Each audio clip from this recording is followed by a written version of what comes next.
consigo dormir, tô morrendo de fome. E quando eu não durmo, eu fico pensando na dívida e aí fica pior ainda pra dormir. Tá legal. Eu já sei o que eu quero sonhar quando eu dormir. Que eu vou passar geleia no pão e comer ele com você. Aí depois eu vou dar uns amassos numa garota e a gente vai jogar videogame junto no quarto e dormir bem abraçadinho. Olha, com certeza este anime merece estar aqui neste canal, porque ele faz uma crítica social muito, mas muito foda e que merece irmos a fundo sobre o que realmente Chainsaw Man quer falar para você. É aí, rapaziada, seja bem-vindos ao Filosofando com Filmes com Di Albuquerque. Já vai dando like e se inscreva se não você esquece. Pobre não, miserável, vivendo em uma situação de extrema pobreza e com uma dívida do seu pai com a Yakuza. Bom, esta é a história de Denji, um adolescente que já carrega todo este fardo nas costas. Ah, e para pagar esta dívida com a Yakuza, ele já vendeu um olho, um rim e até uma bola. É isso mesmo, um testículo. Denji ainda tem que se preocupar com o pagamento da sua conta de água, das suas despesas mensais, principalmente a sua alimentação, que é pão de forma com geleia. Opa, e também sem esquecer de alimentar o seu amigo, que é um demônio, o demônio da motosserra. Pontita parece mais um bulldog com uma motosserra na testa e é a melhor amiga de Denji. Este demônio pode parecer bem inofensivo, mas não se engane. Sem Pontita, Denji não ia conseguir fazer o seu bico e conseguir alguns trocados fazendo um servicinho meio audacioso e muito difícil de fazer sem a ajuda de alguma entidade como esta. Neste universo, os demônios se materializaram e andam entre os humanos no Japão e se alimentam de sua carne e seu sangue.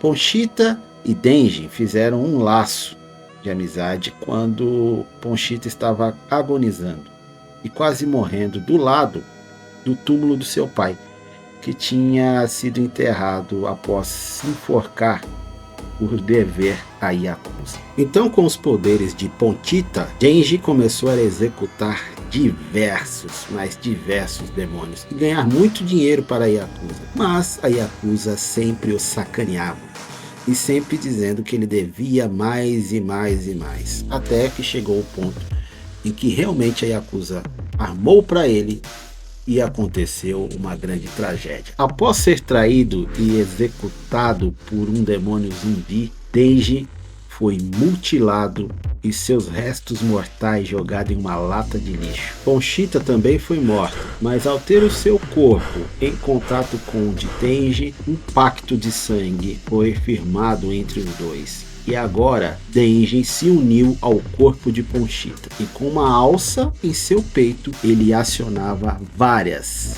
motosserras, se transformando agora em Chainsaw Man, o demônio da motosserra.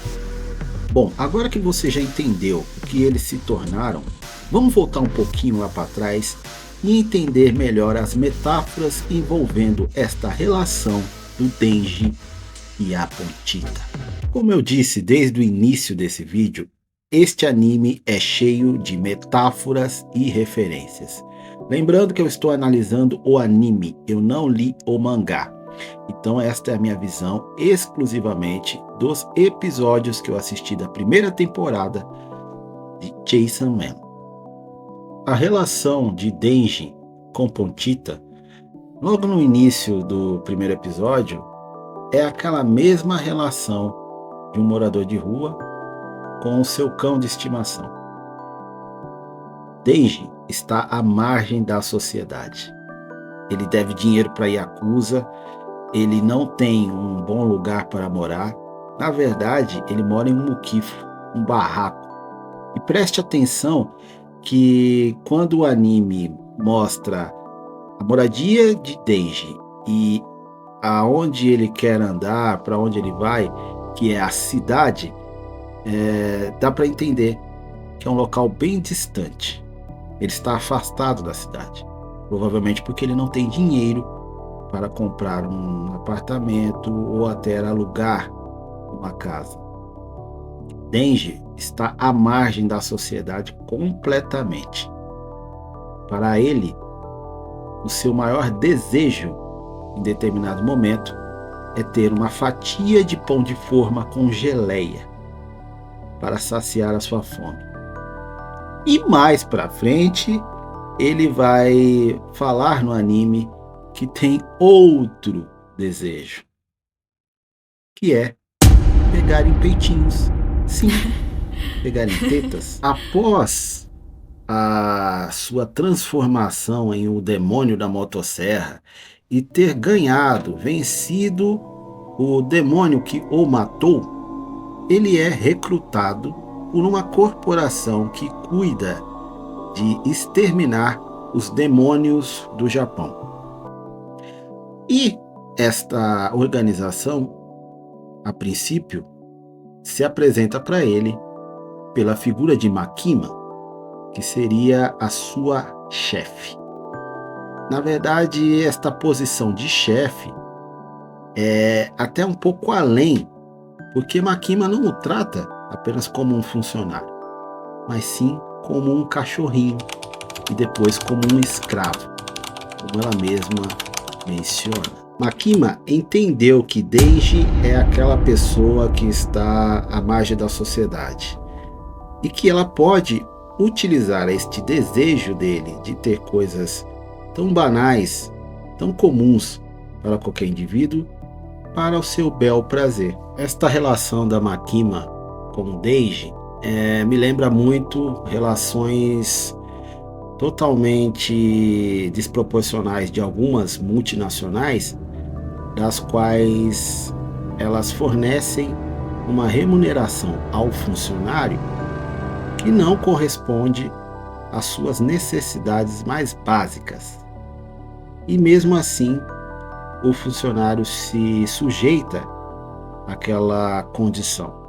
Afinal, a necessidade que o funcionário tem, esta empresa diz que vai suplantar, porque ele tem que servir esta empresa.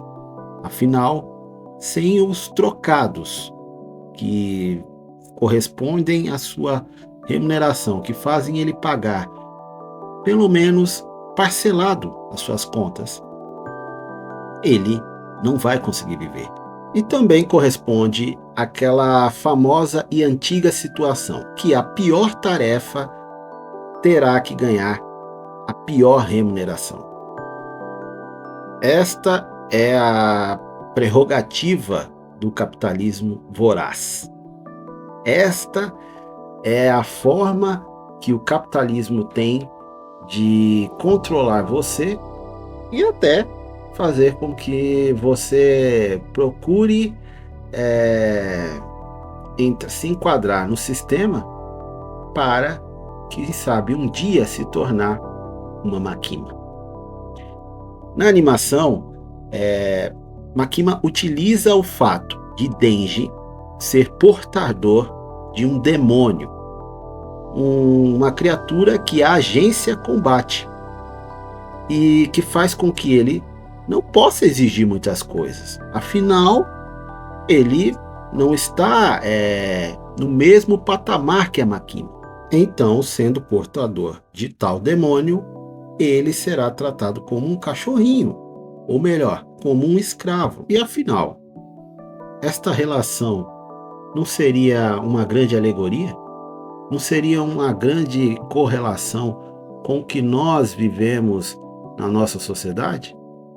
Porque uma pessoa que não tem muito estudo, ela vai ter que pegar o que tem.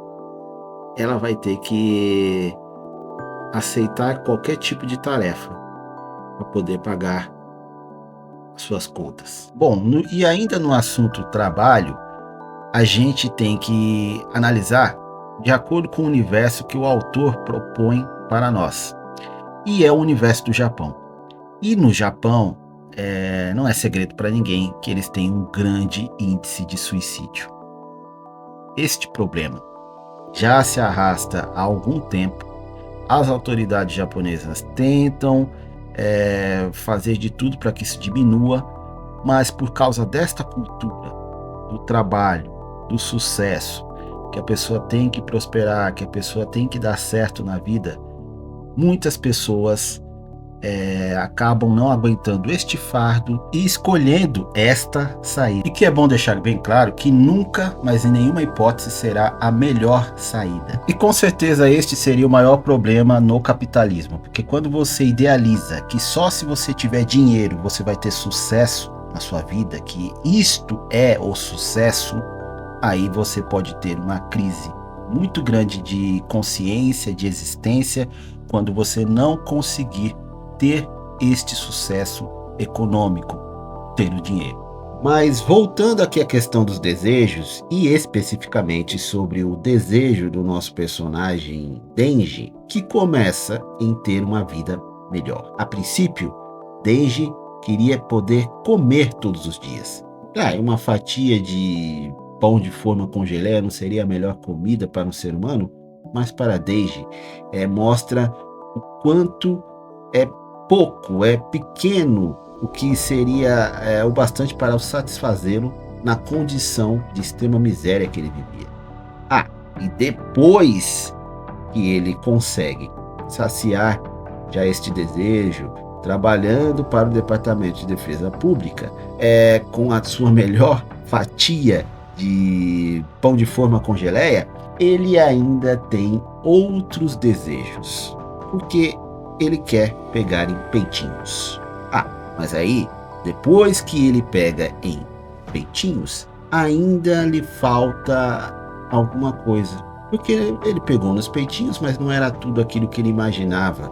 Então o desejo ainda continua. E aí ele deseja então agora um beijo, depois o ato em si, e assim por diante, e os desejos não acabam. Você está conseguindo entender que é basicamente a nossa vida? Nós almejamos alguma coisa, aí daqui a pouco você quer outra coisa, você quer o tênis da moda, daqui a pouco você tem um tênis da moda, e depois você quer outro tênis da próxima tendência, da próxima moda. Ou seja, você nunca vai estar satisfeito.